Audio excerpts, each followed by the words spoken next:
Well, I think after World War II, as a result of the activity of black servicemen, really, the whole attitude in the country about the race relations problem um, changed.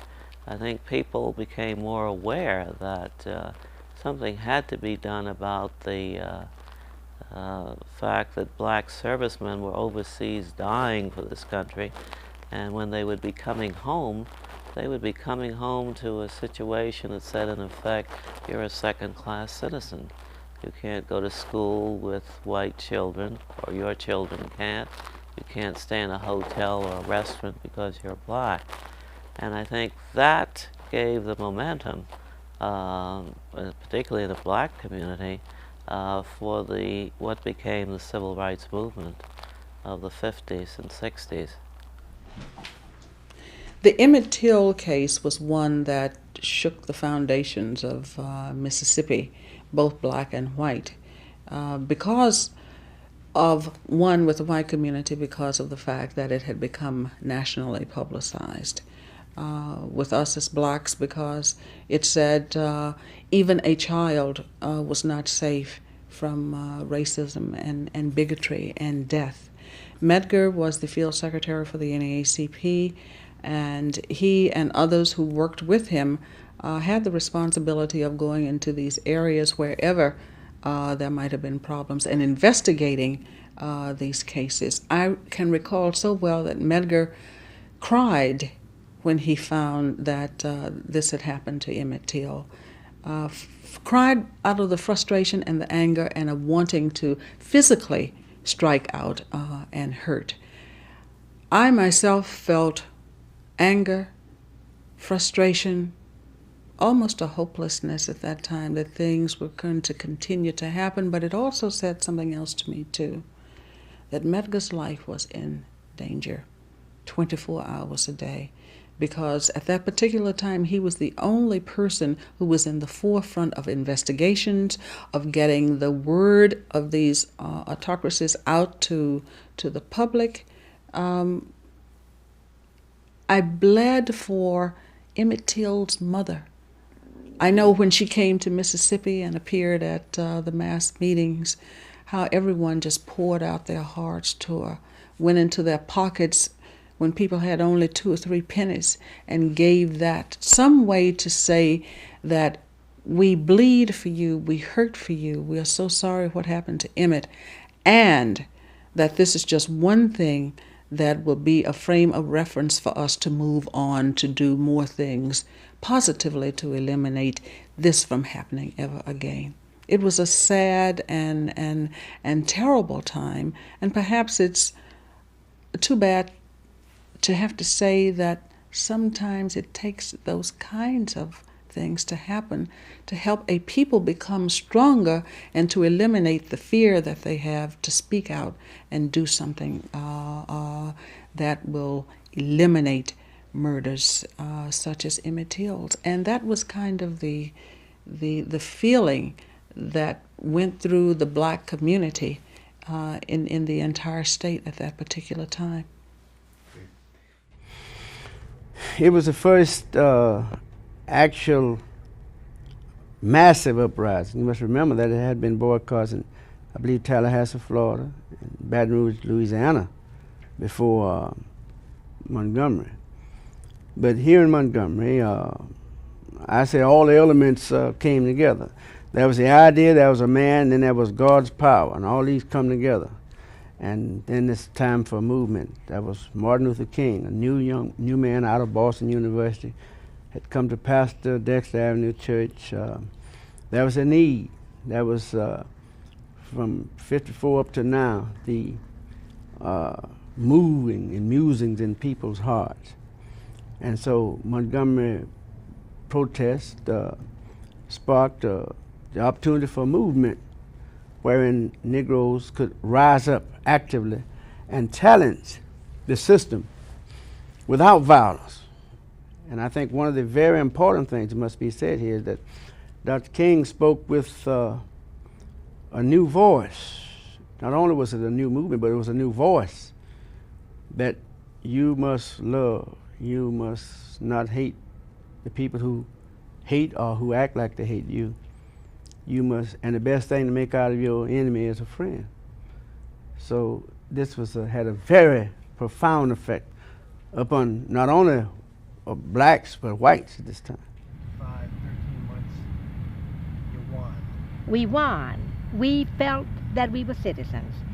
This is not a part of the bus boycott, but right after that, when we won the integration of the buses, we started right back with the sit-ins and the stand-ins that opened up all of these segregated stations, train and plane and that kind of thing. Nobody ever talks about that, but that was a continuation of that bus boycott. We integrated the buses, and then you remember that Montgomery started stand-ins, going into places where they were not served and demanding to be served. At that moment, though, what had you won? We had won self-respect. We had won a feeling that we had achieved, had accomplished. We felt that we were somebody, that somebody had to listen to us, that we had forced the white man to give what we knew was a part of our own citizenship. And so we had won that. And if you have never had the feeling, to feel that this is not the other man's country and you are an alien in it, but that this is your country too, then you don't know what I'm talking about. But it is a hilarious feeling that just goes all over you, that makes you feel that America is a great country and we're going to do more to make it greater. Well, I wasn't any trouble expected. I think given the fact that there had been other schools in Arkansas that had been integrated, Fort Smith, Arkansas, and some others. The buses in Little Rock had been desegregated without any problems. The library and the university, the medical and the law school had admitted some blacks. So it was an expectation that there would be problems minimally, nothing of a major cause célèbre that would put Little Rock on the map as it occurred. And only the first inclination we had of it, that I had of it, maybe some other folks, and maybe Daisy and some others were aware of it, but the night before we were to go to school, the Labor Day, Monday night, schools traditionally start in Little Rock the Tuesday after Labor Day. Forbes came on TV and indicated that he was calling out the National Guard to prevent our entrance into Central because of what he thought were threats to our lives. He was doing it for our own protection. Even at that time, that was his line, and that the troops would be out in front of the school, and they would bar our entrance to Central for our protection as well as for the protection and tranquility of the city. So only that Monday night did I know that I wasn't going to be able to go to school the next morning. Okay. Well, we were in the terminal in Birmingham, and what happened here was, I think all of us were under the belief that we would be taken back to Tennessee like the first group was. But that didn't happen. The sheriff was there. We had plenty of protection. Police everywhere. The Klan comes through with their guns and their robes and everything, but we felt safe because they just walked past us. They didn't hassle us at all. And so we were there about maybe a couple of hours before the bus left for Montgomery. And when we left going to Montgomery, everybody was relaxed. No problem. We had police escort. They followed us down the highway, felt comfortable. Going into the terminal in Montgomery, everybody was feeling comfortable. We didn't see anybody, and we didn't see any police either. And then all of a sudden, just like whoosh, magic, white people, sticks and bricks, nigger, kill the niggers. We were still on the bus, you know, but I think we all kind of decided, well, maybe we should go off the back of this bus, because we kind of knew that if we had gone off the back of the bus, that maybe they wouldn't be so bad on us. They wanted us to go off the back of the bus. And we decided, no, we'll go off the front and take what's coming to us. We went off the front of the bus. Jim Swery was white fellow from Madison, Wisconsin. He had a lot of nerve. And I think that's what saved me, Bernard Lafayette, Alan Kaysen, because Jim Swerg walked off the bus in front of us. And they were so, it was like they were possessed, because they couldn't believe that there was a white man who would help us. And they grabbed him and pulled him into the mob. I mean, it was a mob. When we came off the bus, they were so, their attention was on him. It's like they didn't see the rest of us. For like about maybe 30 seconds, they didn't see us. They didn't see us at all. And we were hemmed up by this rail. There's a rail right there at the bus station. Parking lot down below. Cars down there. And then when they did turn toward us, we had a choice. About 10 or 15 feet below. We could stand there and take it, or we could go over the rail. Over the rail we went. Me and Bernard Lafayette. Alan Kaysen always carried his little typewriter. Always had his typewriter. Over the rail he went. On top of a car. Hit the ground. Took off. Ran into the back of this building. It was the post office. And the people were in there carrying on the business of just like nothing was happening outside. But when we came through that, and the mail went to flying everywhere because we were running.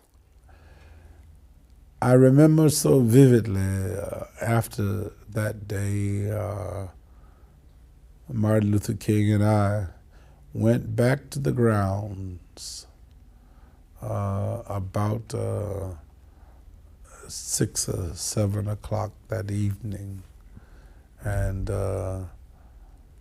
where 250,000 people had sat that day. There was nothing but the wind blowing the leftover programs and scattered litter across the way, across the reflection pool. The wind was moving and blowing and blowing and keeping music. And we were in communication with the great emancipator Abraham Lincoln. And we went up and took a good look at his statue once again. And we were so proud of the fact that no violence had taken place that day. And we were so pleased. But this beautiful scene of the wind dancing in the sands of the Lincoln Memorial, I will never forget. This was the greatest day of my life. Well, it's my position that the organizational conflicts, when you say that term, people think of two people kind of at Turk with each other in terms of fighting and squabbling. I don't think that existed. You know, there were differences between SNCC and SCLC philosophically. There were differences between SNCC and SCLC and the NAACP and CORE about how you organize. SCLC was principally an organization built around a personality, Martin Luther King. It was an organization because it was a personality in its public presence tended to mobilize people.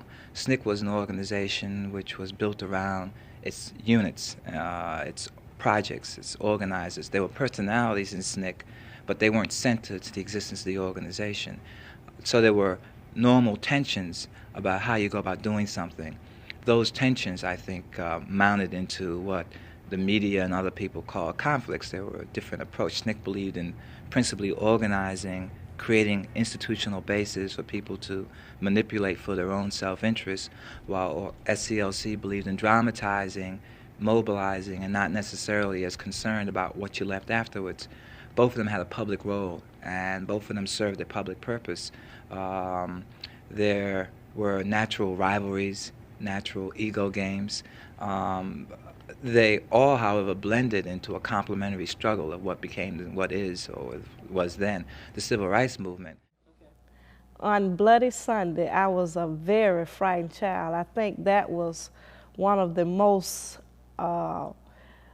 scariest days of my life, and I'll never forget that day, simply because I saw some things that I never thought I would see, even though I had heard that some of these things had happened and some of them may happen, but I had no idea that they will happen, but it did, and I saw it, and I'll never forget it. I remember the night prior to Bloody Sunday, there was a mass meeting, and there were several speakers talking about what our procedures would be for the March for Bloody Sunday, and it would be possible that we would not be successful with that march. But I was still determined as a child to march. And even after going home to bed that night, I couldn't really sleep well. And I remember that very well, because after I had come home from that meeting, I asked my mother, would she march? And I told her I was going to march anyway. And she did tell me, if I march, I will be whipped. But I was still determined to march. And on that next day, I came out and rallied with the rest of the people to gather for the march. And I remember telling Rachel, well, Rachel's parents had informed her that she couldn't march, and she was afraid, and I was too, but I was still determined. And I remember getting ready to get in line, and I was with Mrs. Moore, Margaret Moore. And I told Mrs. Moore that I was afraid. And she told me, she said, don't be afraid. She was always a good inspiration for me. And it was like my heart was beating real fast, as if this was my last time, but I was still determined. And I remember walking, and as we got closer and closer to the bridge, my eyes began to water. That's just how afraid I was. And I wanted to turn back, and I didn't want to turn back. And I said to myself, if they can go, I can go too. And I remember as we approached the bridge, I was getting frightened more and more. And as we got to the top of the bridge, I could see hundreds of policemen, state troopers, billy clubs, dogs, and horses. And I began to just cry. And I remember the ministers who were at the front of the line saying, kneel down to pray. And I knelt down and I said to myself, Lord, help me. And once we had gotten up, all I could remember was outbursts of tear gas. And I saw people being beaten, and I began to just try to run home as fast as I could. And as I began to run home, I saw horses behind me, and I will never forget, a freedom fighter picked me up, Hosea Williams, and I told him to put me down. He wasn't running fast enough. And I ran, and I ran, and I ran. It was like I was running for my life. I think it's really important that young people today understand that the movement of the 60s was really a people's movement. The media and history seems to record it as Martin Luther King's movement. But if young people realized that it was people just like them, their age, that formulated goals and strategies and actually developed the movement, that when they look around now and see things that need to be changed, that they, instead of saying, I wish we had a leader like Martin Luther King today, they would say, what can I do? What can my roommate and I do to affect that change? And that's not to take anything away from Martin. I personally think he made a tremendous contribution. And I liked him a great deal as an individual. I thought he was a really nice guy. And I still feel the pain of his not being with us. But I think that it's really important to realize that each individual shouldered a great deal of responsibility, and that's the way the movement of the '60s was accomplished.